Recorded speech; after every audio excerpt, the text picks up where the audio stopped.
अस्सलाम वालेकुम, कैसे हैं आप सब? ठीक ठाक हैं। मैं हाज़िर हूँ एक नई वीडियो के साथ। उम्मीद करती हूँ आप लोग अपने घर में खैर खैरियत से होंगे। तो मेरे चैनल को लाइक करें, सब्सक्राइब करें और शेयर ज़रूर कीजिए, और नीचे डिस्क्रिप्शन में दिए हुए लिंक्स को आप फॉलो करें। एक टिकटॉक का है, एक इंस्टा का है, तो हमें आपस में रब्ता करने में आसानी होगी। तो शबाना जी, आप जो हैं तो आपने अपना सारा दिल लगाया हुआ है, ज़हन लगाया हुआ है अपनी बेटियों के साथ, लेकिन जो आपके घर में रह रही है किसी की बेटी यानी कि मुअत्तर और उसके बच्चे, आपने उसके साथ दिल नहीं लगाया। बहू कहने वाली बात नहीं है, वो तो बिल्कुल बेटियों से बढ़ के आपकी खिदमत करती है और आपके साथ अच्छे तरीके से रह रही है। वरना आपको पता है बहुओं के तो नखरे ही ख़त्म नहीं होते, और आप जो हैं तो उससे मुंह लगाना पसंद नहीं करती। मतलब इस जैसी बहू अगर किसी और की हो तो उसने तो सर आंखों पे बिठाना था। आपको चाहिए कि आपके साथ जो रहती है, जिसके साथ आपको हमेशा रहना है, यानी बहू बेटे के साथ, अपने पोतों के साथ, तो आपको इन्हीं के साथ अपना दिल लगाना चाहिए और इन्हीं के बारे में सोचना चाहिए। वीडियो में भी इनकी तारीफ़ करें ताकि मुअत्तर जब भी देखे उसको अच्छा लगे और मज़ीद आपकी खिदमत करने की कोशिश करे। और बेटियों की बातों में ना आए, क्योंकि वो तो अपने अपने घरों की अब हो चुकी हैं। उनको इस चीज़ से कोई लेना देना नहीं कि आपके घर में क्या हो रहा है। बेहतर होगा शबाना जी कि आप अपनी पिछली बातों को भूल जाएं, और जो प्रेज़ेंट चल रहा है यानी काफ़ी अच्छा चल रहा है, बेटियां ब्याही गई हैं, अपने अपने घरों की हो गई हैं, बस उसको ज़हन में रखें। ये ना सोचें कि पहले अच्छा नहीं हुआ और अब अच्छा हो गया।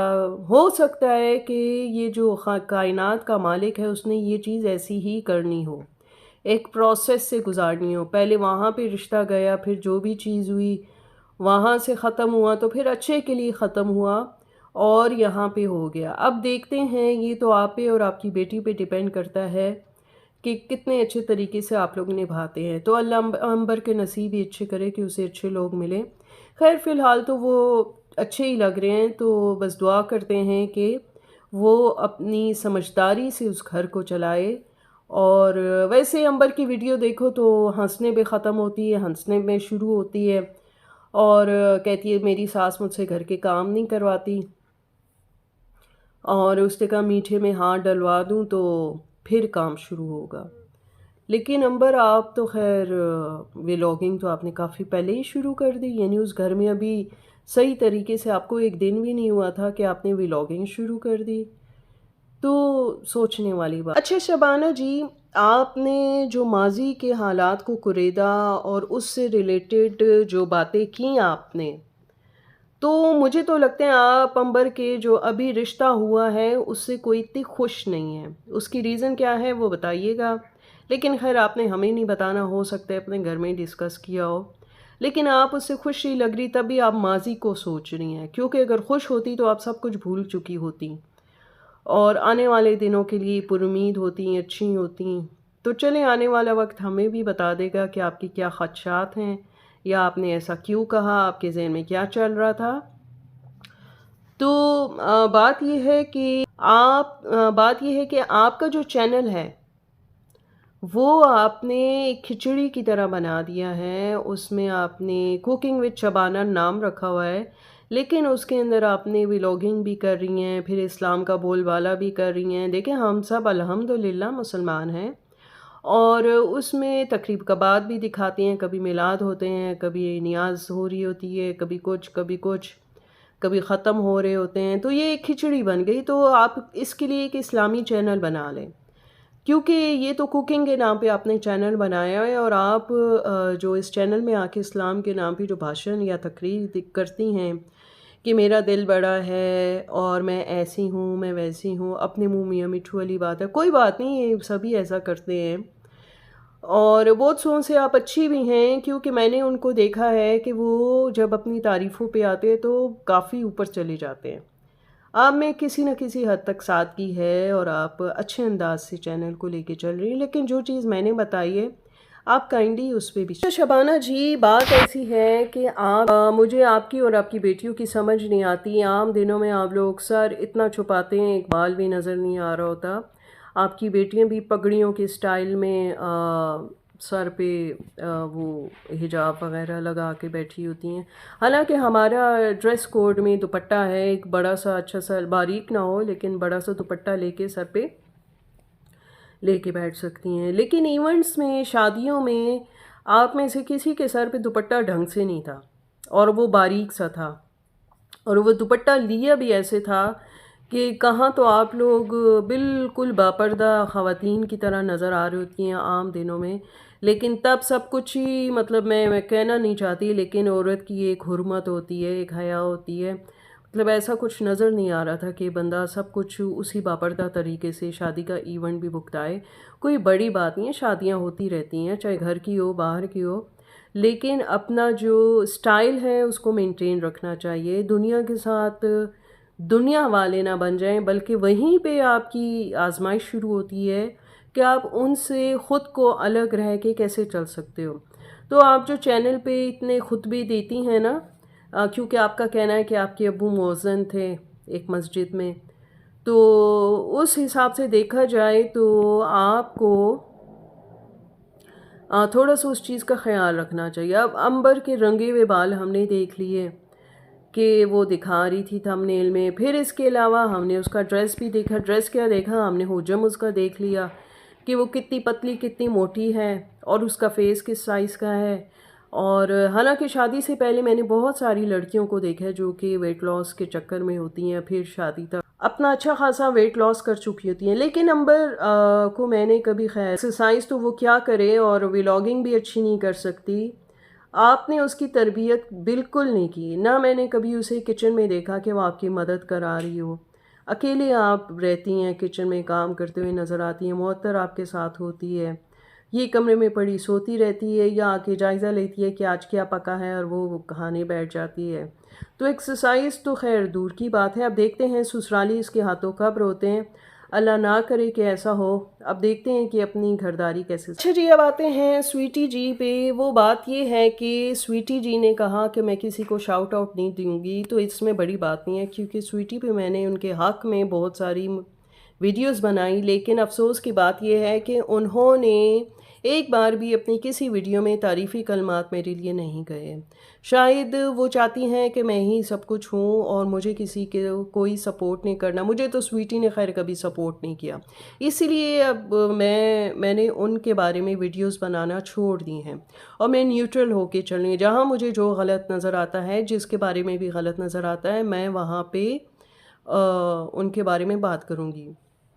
इस सिलसिले में स्वीटी के 2-4 कॉल्स मुझे आए थे, मैसेजेस आए थे कि देखें आप ऐसे ना करें, ऐसा ना कहें, और आपने क्यों वीडियोस बनाई। तो भाई अब बात यह है कि मुझे एक लिमिट में रह के आपकी वीडियोस पसंद थी, व्लॉग्स पसंद थे, but the thing is that कि इससे ये होता है कि आप दोस्ताना रवैये में नहीं रहती। कोई आपको कॉल करे, बात करे, वो और बात है, लेकिन एक चीज़ होती है सपोर्ट। लेकिन खैर अल्लाह ताला की सपोर्ट हो तो फिर किसी दूसरे की सपोर्ट का क्या मतलब है, क्योंकि देखा जाए तो टेक्निकल इसरार से भी आपने काफ़ी हद तक सपोर्ट ली, टिप्स लिए, तभी आप आज इस मुकाम पे हैं।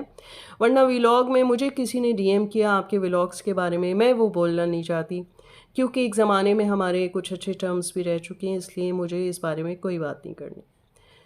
अच्छा जी, अब आते हैं स्वीटी जी। आपने नाश्ते के बारे में कहा कि मम्मा ने मना कर दिया था कि बहू के घर से नाश्ता नहीं आएगा। तो भाई बात ये है, आपको सीधी सीधी बात ये करनी चाहिए थी कि भाई फैसलाबाद किधर है, लाहौर किधर है, तो फिर आने जाने में कितना टाइम लग जाता, वो बेचारे मुश्किल में पड़ जाते, मुरवत में नाश्ता भी। इसलिए हमने ही उनको मना कर दिया कि आप नाश्ता लेकर मत आएँ। सीधी सीधी बात करें, आपको इतनी घुमा फिरा के ख़ुद को बड़ा साबित करने की पता नहीं बात करके क्या खुशी होती है कि हम बहुत महान हैं। कभी कह रहे हैं रास्ता रुकवाई हमने नहीं की, कभी कहते हैं जूता छुपाई, कभी कुछ कभी कुछ, कभी दूध पिलाई। तो देखें ये, और तेल वाली रस्म नहीं की, तो भाई हमें कोई लेना देना नहीं है। इस तरह वो रस्में बहुत अच्छी थी बनिस्बत उस घोड़ा पकड़ाई के, जो कि एक बेहयाई वाली बेशर्मी वाली रस्म थी। मुझे डीएम्स आए, उन्होंने कहा इस चीज़ पे आप बोलें, तो अब वो चीज़ ये थी जो उनका कहना था कि भाई वो तो जवान देवर और वो भाभी का घुटना पकड़ के बैठ गए कि मुझे पैसे दो, मुझे पैसे दो। तो ये कैसी रस्म हुई? और मुझे तो नहीं लगता कि वो भाभी ने कहा, वो बेचारी इतनी शर्म में उस वक़्त दुल्हन बैठी होती है, उसके मुँह से तो लफ्ज़ भी नहीं निकल रहे होते और वो कहेगी कि मुझे ये रस्म करनी है। How is it possible sweetie ji? आपने इस बात का जवाब देना है, क्योंकि बाकी रस्मों में ऐसी कोई चीज़ नहीं थी कि अगर वो आप लोग करवा भी लेते, तो उससे कोई हर्ज नहीं था। लेकिन इस चीज़ पे, इस पॉइंट पे आके बहुत सारे जो रिएक्शन वाले हैं, वो भी बात कर रहे हैं और मुझे डीएम्स भी आए हैं। तो इस बारे में आपको बातें क्लियर करनी है। अच्छा, तो स्वीटी आपने टॉन्ट किया अंबर वगैरह पे कि भई मैं तो पार्ट 1 पार्ट 2 करके वीडियोस नहीं चढ़ाऊँगी और शादी के जो 4 फंक्शन होंगे बस वो लिमिटेड स्टफ़ में डाल दूँगी। बट गिनने वालों ने गिनी है कि 14-15 आपने वीडियोस बनाई हैं, पूरी लिस्ट है, उसमें एक-एक चीज़ आपने दिखाई है, सब कुछ दिखाया है। तो किसी ने तो ख़ैर यहाँ तक कह दिया कि जिनको व्यूज़ का नशा लग जाए, डॉलर्स का नशा लग जाए, तो वो अपनी बात से भी फिर जाता है। तो शायद आपके साथ भी ऐसा ही कुछ हो। ख़ैर एनीवेज़, लेकिन आपको बस सीधी बात करनी चाहिए और साफ़ बात करनी चाहिए कि भई ये चीज़ ऐसी है, ये चीज़ वैसी है। क्योंकि यूट्यूब ऐसी चीज़ है, वहाँ पे खरे बंदे का भी पता चल जाता है और जो दूसरी किस्म का होता है पेच मतलब जलेबी की तरह जो होता है, उसका भी पता चल जाता है कि कौन सीधा रह के बात कर रहा है और कौन जो है वो उल्टी सीधी लगा के और अपनी तरफ से बोल रहा है। सच्चाई में ख़ास खुशबू होती है, जबकि झूठ के पाँव नहीं होते। खैर मुझे बताने की ज़रूरत नहीं है, देखने वाले, समझने वाले इस बात को बड़े अच्छे से समझ सकते हैं। शबाना जी, आप जो हैं तो मैं हैरान हूँ, लाखों की शॉपिंग कर लेती हैं, लेकिन एक बात ये है कि घर में एक मासी तक नहीं रखी। मासी तो आपको रखनी चाहिए थी, इवन शादी के इवेंट्स चल रहे थे और आपने घर में तब भी मासी नहीं रखी। आम से आम बंदा भी हो ना तो वो शादी वाले दिनों में कोई हायर कर लेता है मेड को, क्योंकि सबको पता होता है कि घर में मेहमानों की आमद है और कुछ मेहमान दूसरे शहर से आके रहेंगे। तो ऐसे में मुअत्तर बेचारी तो बिल्कुल पिस के रह गई। उसकी तो थकावट ही अभी तक नहीं उतरी कि अभी तक उसने चैनल पे कोई वीडियो ही नहीं डाली। तो देखिए, इतना जुल्म ना करें, आप भी 2-2 बेटियां रखनी हैं, कल किसने देखी है। तो बेहतर होगा कि आप बैलेंस करके चलें हर रिश्ते को। अच्छा जी, घर आते ही अली अक्सर के मसले मसाइल शुरू हो गए और घर की हालत पे उनको अफसोस होने लगा कि दरवाज़ों पे फंगस है, दीवारों पे भी सीपेज है और मेरे ख़्याल से ऐसी सिचुएशन में अली को इतनी अक्ल होनी चाहिए कि सीपेज वाले घरों के खिड़कियां दरवाज़े खुले रखे होते हैं, क्योंकि अंदर जो है हवा जाएगी तो दीवारें खुश्क होंगी और दरवाज़ों पे फंगस भी नहीं लगेगा। तो इनके छोटे बच्चों वाला घर है, इन्हें चाहिए कि पहले तो अपने दरो दीवार खोलें, हवा को अंदर घुसने दें ताकि वो सब चीज़ें ठीक हो जाएं। फिर उसके बाद इनको चाहिए, हाँ इस घर में बिजली का भी इशू है और ज़ाहिर सी बात है कोई एक्सीडेंट ना हो जाए, कोई हादसा ना हो जाए, आपको घर बदल लेना चाहिए। लेकिन नहीं, एक मिनट, आपको घर नहीं बदलना चाहिए, आपको शहर बदलना चाहिए। और भला कौन से शहर में जाना चाहिए? और वो शहर है अलीपुर या फिर गुजरांवाला। तो दोनों में से किसी एक जगह जाके आप लोगों को रहना चाहिए, क्योंकि आप लोगों की गुज़र बसर वहीं पे अच्छी होती है। क्योंकि अली ने जिस तरह का थंबनेल लगाया था और रोनी शक्ल बना के घर वापस आ गए, तो बंदा हैरत और मतलब शौक में चला जाता है कि भाई छोटे बच्चों के साथ साथ तुम भी इतने आदी हो गए, या वहाँ पे कौन ऐसी बंदी थी जिसको छोड़ने का तुम्हें इतना गम है कि वापस आके तुम्हारा दिल ही अपने घर में नहीं लग रहा। तो अली बेहतर है बोरिया बिस्तरा गोल करें आप लोग और जाएं वापस, यानी लौट के बुद्धू घर को आए और आपके लिए बेहतरीन जगह वही है। वहाँ आपके बच्चे भी खुश होते हैं, आप भी खुश होते हैं, अक्सर का तो अपना घर है, तो वो क्यों नहीं खुश होगी। तो अली बस ठीक है। अब नेक्स्ट व्लॉग में हम देखना चाहेंगे कि आप अपना घर चेंज कर रहे हैं, शहर चेंज कर रहे हैं और वापस अलीपुर जा रहे हैं।